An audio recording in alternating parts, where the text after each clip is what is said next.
going to talk about something known as transformers. Why do transformers exist? When we were modeling language using RNNs and LSTMs, we were facing two critical problems. RNNs used to suffer from problem. Before we understand transformers, we should know a little bit about RNNs. Hi everyone, welcome to Deep Learning Talks. So in this episode of Deep Learning Talks, we're going to talk about something known as transformers. So we have all heard about the paper known as Attention is All You Need. We have also heard about the GPT family, which is the GPT-1, GPT-2, and so on, all the famous architectures of GPT. We've also heard about BERT, which is nothing but bidirectional encoder representations of transformers. So we'll talk about these three dimensions in a transformer. So before that, we should first acknowledge that if you look at every serious AI system that has been built in the past 7 to 8 years, all of these AI systems are built on top of transformers, whether it is large language models, vision language models, or multimodal systems. So we keep on running into the same idea again and again. So the core idea in all of these underlying systems is nothing but transformer. And let's first talk about why do transformers exist, right? So we didn't really want a fancier neural network. We had very good quality neural networks like recurrent neural networks, LSTMs, and the traditional deep neural networks. And we were trying to model language. All we were trying to do was model language, maybe solve the objective function which says, help me predict the next token, right? So when we were modeling language using RNNs and LSTMs, we were facing two critical problems. That's why we had to invent something like transformers. So the first critical problem that we were facing was global context. So RNNs used to work on sequence windows, right? Every input sequence window used to slide in a sliding window fashion, and we could not capture or model global context, and we could also not model them parallelly. Since every sequence window at time t was dependent on t minus 1, we could not model them sequentially, right? So we wanted something parallel. We wanted some global context, and we also wanted some long range dependence. We wanted to model a memory. We wanted to model long-term memory. Token 1 and token 100 should be able to understand everything in between, right? We didn't want to lose memory. RNNs used to suffer from problems like vanishing gradients and exploding gradients and memory decay. So I think with all of this, you should be able to understand that before we understand transformers, we should know a little bit about RNNs. So because it's a natural evolution. So we are evolving from recurrent neural networks, which is famously known as RNNs, which were used to solve text, to an idea which is known as transformers.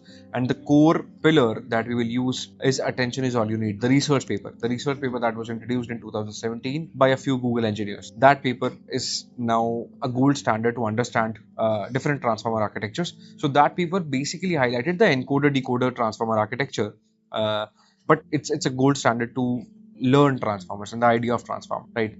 So when we solved the recurrent neural networks, and we solved the three key problems in recurrent neural networks. One is the memory problem. The second is modeling the long-term dependencies problem. Then we wanted global context. Then we wanted parallelization. So after solving all of these problems, we had something which is known as transformers. So transformers, if you want me to just tell you in a short anecdote, what is transformers? Imagine it like a neural network on top of a mechanism known as attention. So when we think about convolutional neural network, we bring in the thought process of a deep neural network along with the idea of convolution that can model images, that can model all the feature maps, the feature understanding under image. Here, the core difference is we will take the flavor of a traditional deep neural network and model it with attention. Now, attention mechanism is basically a concept that is helping us solve a couple of problems. First thing is, intuitively, it is helping us model the language in a statistical sense, like not in real sense. It is helping the machine interpret and model the language in a statistical sense, or produce a language representation in a higher dimension using embeddings. So this is basically attention. Now, attention is topped with something known as neural network, which is the feed-forward neural network, or a deep neural network, or a multi-layer perceptron, right? We can use them interchangeably. Now, why attention is such a core mechanism? Because attention helps us produce great contextual representation in our underlying language. Attention intrinsically does not have the order of sequence window. So we don't do everything sequence by sequence. Thus, it can have global context. It can be computed in a parallel fashion. It need not necessarily be sequential. And the main idea is that it can model long range dependencies because it is not having the problem of sequence window by sequence window processing, right? It builds an attention matrix between every two tokens in your global vocabulary. Now just imagine that, let's say you have a global vocabulary of 10 tokens. It's going to build you a 10 cross 10 matrix that is going to be a gold standard to understand the contextual representation between to every token I to every token j. Obviously, it's computationally expensive because we're building an order of n square matrix for n tokens, but it is solving the problems, the limitations that RNN used to have. Okay, so now the second question I want you to understand is, what is transformers made of? So the first thing that we understood, if we want to understand the flow of transformers, the first thing is attention. Attention mechanism is the core. So what is the input to attention? Let's try to think straight. What is the input to attention? The input to attention is obviously going to be something that has to do with tokens, because we're building everything on tokens. Now, we will not directly feed token IDs, right? Token IDs are discrete in nature. We need something continuous. We need something meaningful. We need the ability, we need to give the ability to understand the meaning and the order, right? So for meaning, every token has token embedding. That describes the meaning of a token. For order, since attention intrinsically does not compute order or does not rely on ordered windows, so we are going to synthetically produce something that has order, which is known as positional embedding. So I talked about two things, token embeddings and positional embeddings. So if you want to genuinely learn transformers, you should first understand the idea of token embeddings, which helps us capture the meaning of a token. The second idea that you should focus on is positional embeddings, which helps us model the positional relative order of a token. We will not definitely use discrete position indices. For example, we will not say that this is 0th token, first token, second token, third token, because our neural network does not simply understand how to do subtraction in real time while training, right? And we want to model it as embeddings. So that's why we have something known as positional embeddings. We want something continuous, not a super simple discrete function like a sequence counter that can model the positions. So two things, meaning, position. Now this is the input to a transformer. Transformer will take this as input. Then attention mechanism will happen, and attention mechanism is going to produce attention scores or compute attention scores. So attention, if you want to understand attention, you need to understand three nuances, which is query, key, and value. So using query, key, and value, you produce a formula which is known as the attention formula between every token I to every token j. Now assume that you have computed attention score between token I and token j.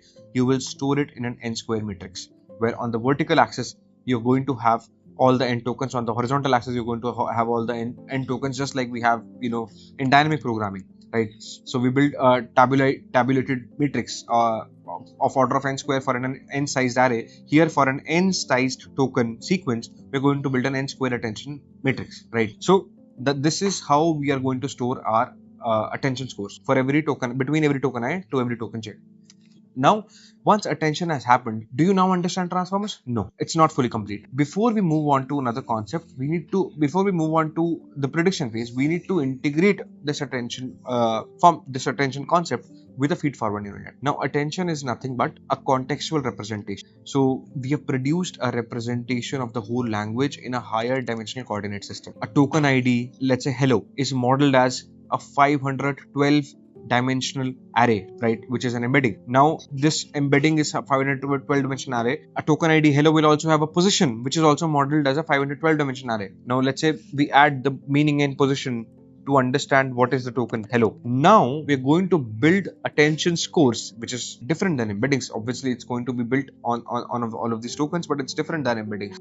Now this attention score is going to help hello understand, out of all the tokens in the vocabulary, in the sequence, which token should hello attend to. For example, if hello wants to attend to world, what is the probability mass that hello should attend to the token world, right? So this is the contextual representation. So now we have three ways of modeling the language, three ways or three strategies that we've chosen: token embeddings, positional embeddings, and attention mechanism, right? We're going to feed all of this information to our feed forward neural net, right? So attention mechanism combined with a neural network together forms a transformer, right? So to understand transformers, we first need to understand attention mechanism.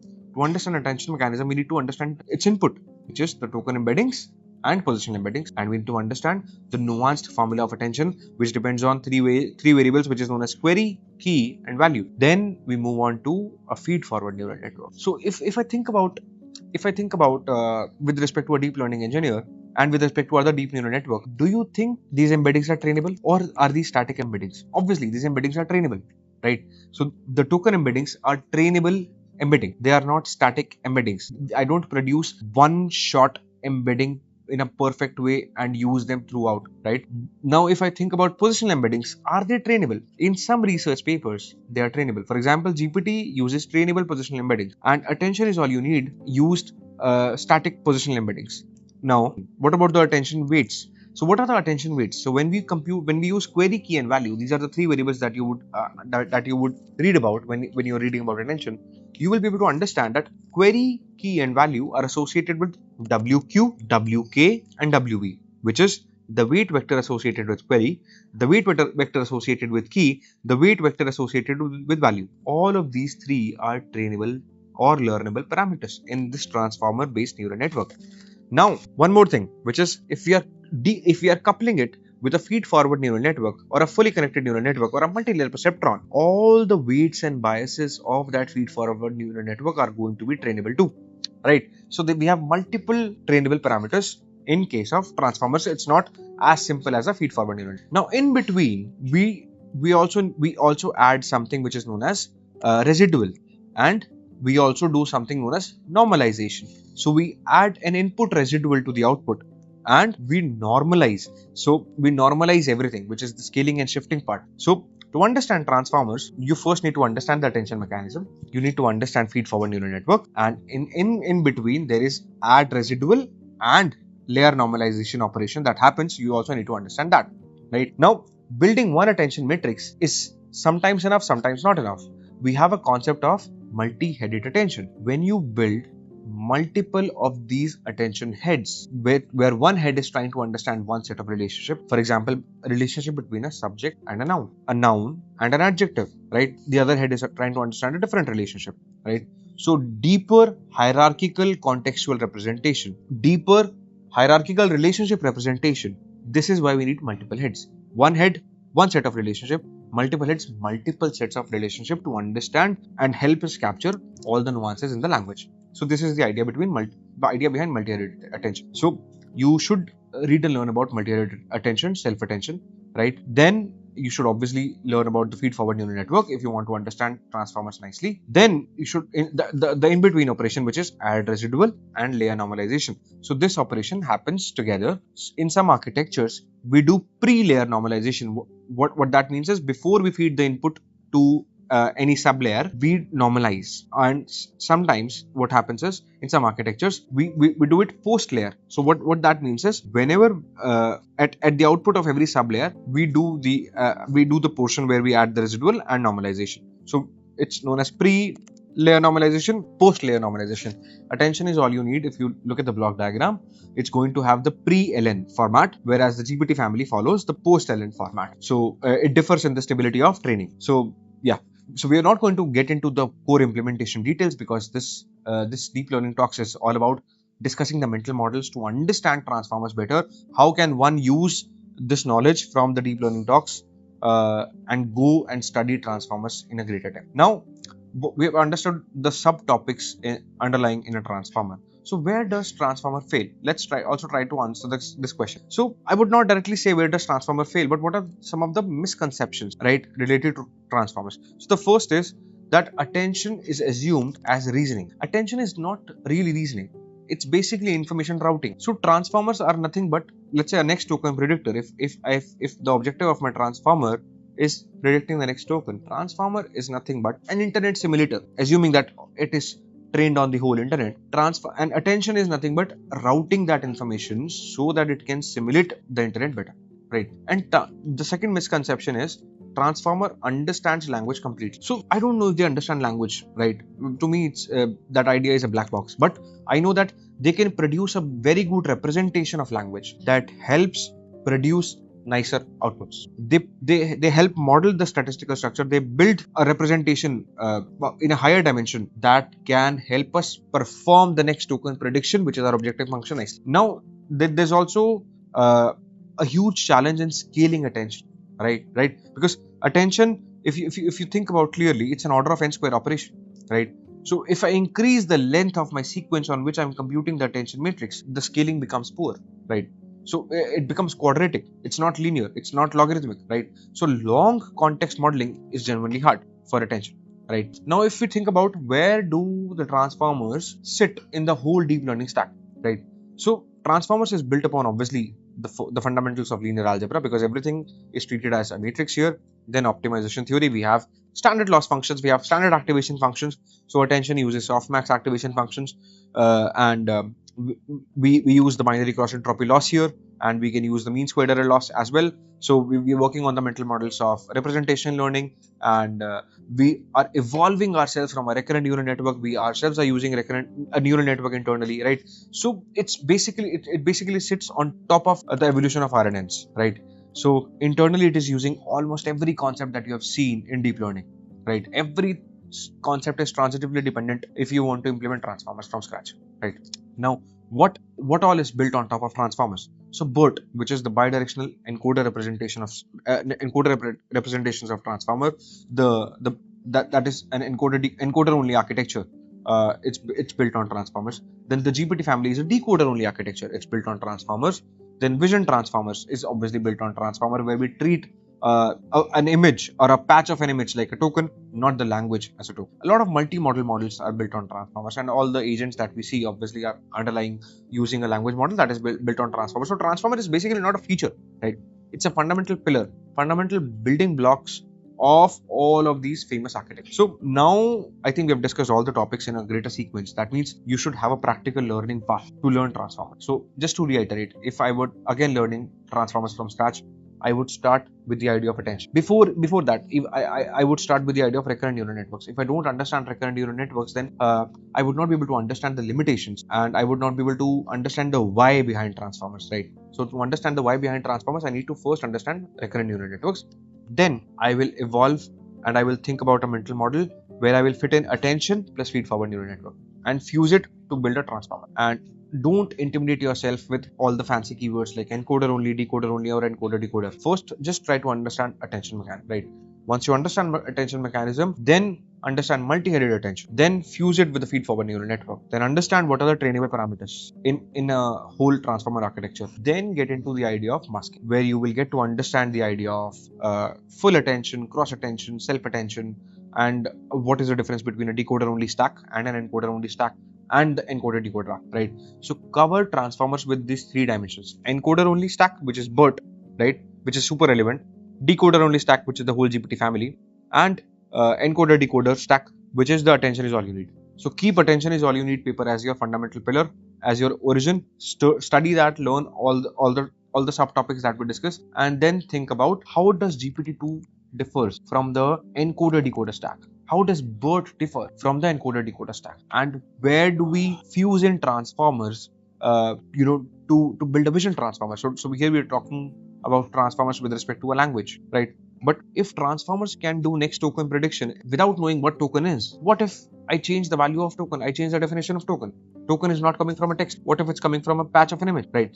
So then you will be able to understand the concrete idea behind vision transform. Okay, I think that's enough for this video, and I hope you were able to understand the core mental models behind transformers, and I hope this video helps you learn transformers better. Thank you.